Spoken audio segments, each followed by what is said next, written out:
So, yan mga kois, no? Dumating na yung aking in-order na fishing rod. So, buksan natin, ha? Sana sulit yung binayad ko, kois, ha?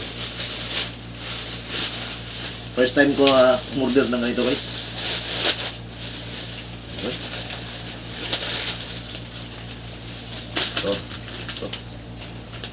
Parang legit, kois. Kasi may mga ano, hindi ko lang matawag dito, guys. Basta, bubuksan ko na lang. Unahin ito.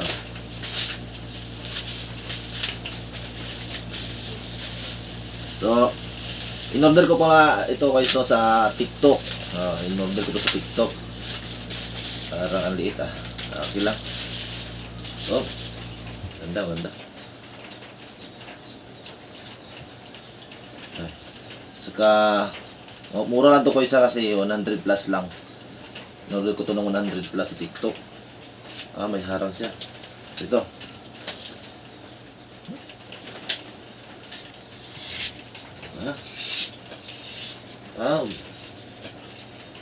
Okay na.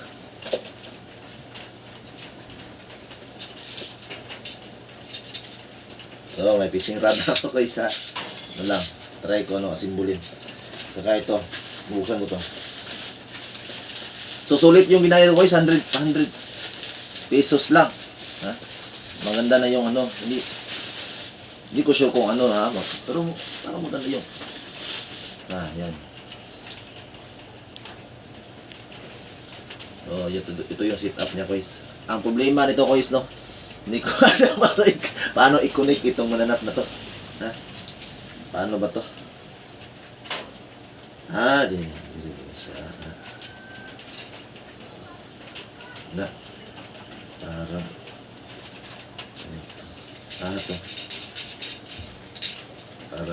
Okay. Parang alam ka na nakin. Parang alam na nakin, guys. Paano to? So, sa halagang 100 pesos, guys, no? May fishing rod na ako, guys.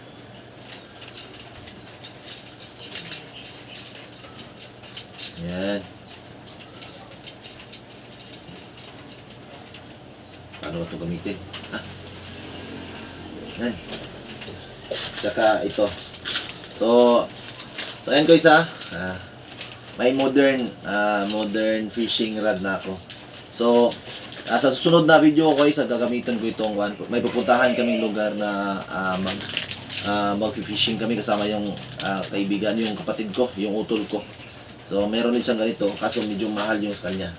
At mataas ito sa akin. Bubo naman. Pero okay na, try natin yung i-compare natin sa traditional fishing rod itong aking nabili. So, yan lang yung guys, huwag kalimutan mag-subscribe sa aking channel at hit na rin sa notification bell. Much love. God bless. Paki-follow at paki-share.